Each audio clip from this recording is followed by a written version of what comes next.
Mic check, mic check. Okay, we're rolling. Okay, hi Bancroft students. My name is Paul and I'm a parent on the parent-teacher organization here at the school. I've got a child in first grade. I'm doing a very quick video instruction on an activity that the whole school is going to be doing on November 3, Election Day. It's called the Kids Voting Activity, and everyone is going to have an opportunity to cast a ballot to vote for their president, for their senator, and for their Congress folks, just like the rest of the country is going to do on November 3. Now, your teacher is going to ask you to go to this website here, studentsvoting.civicengine.com. They will probably give you the link to click on.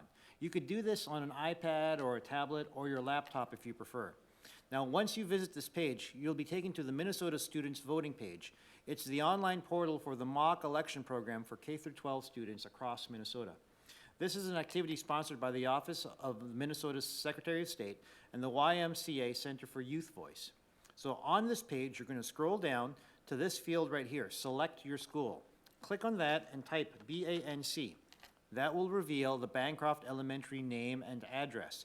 Click on that, and that populates the field. That puts the name right here. For enter your school address, you're simply going to copy the address that you can read up here. So click on this field and copy 3829 13th Avenue, Minneapolis, 55407. Notice there is only one address listed now, so I'm going to click on that, and there you go. Our school's address is in this field. Now, you could do this in Spanish, in Hmong, or in Somali if you prefer. Now that you've got the school name and address listed, click Get Started. And depending on the speed of your internet, preparing your ballot might be quick or it might be slow. Now, once you see this page, this is where you're actually going to get to cast your ballot. So on the left side here are the federal candidates, the federal offices for which you'll get to vote. President of the United States, the senators who are running, and the Congress folks who are running in the 5th Congressional District. So for these three offices that you are going to be voting for, here's what you're going to do. Click on the office. For example, this is President of the United States. That brings up all the candidates who are running for that office. If you click on their picture, it brings up their name, their party affiliation, and who their running mate is. You can go through the list. Now, what you can simply do is choose the candidate whose name you recognize or whose photo you recognize and cast your ballot. Once you've chosen your candidate, let me click that again. I'm going to click Add to my ballot. So here we go. Add to my ballot, and now the name of that person appears here under President of the United States. For the U.S. Senate, I'm going to do the same thing. I'm going to click on U.S. Senate, and that brings up 4 candidates for this one position that's up for grabs.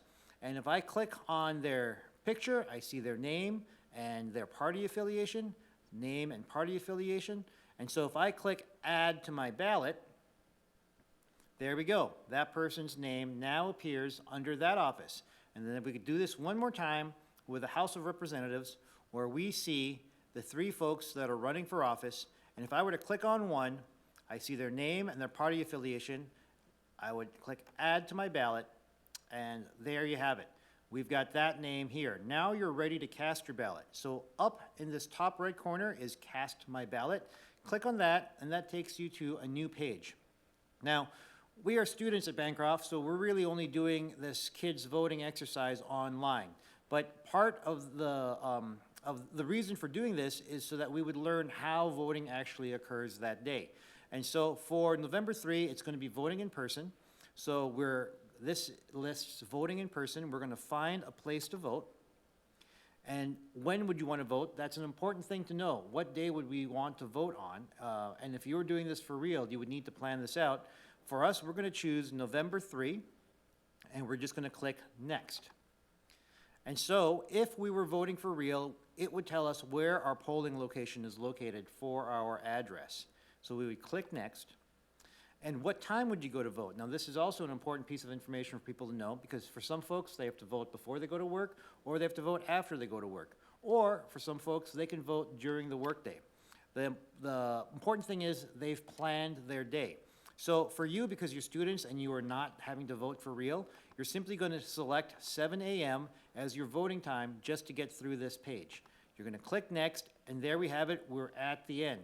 you can now click Finish, and you can see here that your vote was just cast, and your ballot will be counted with all the other ballots at Bancroft.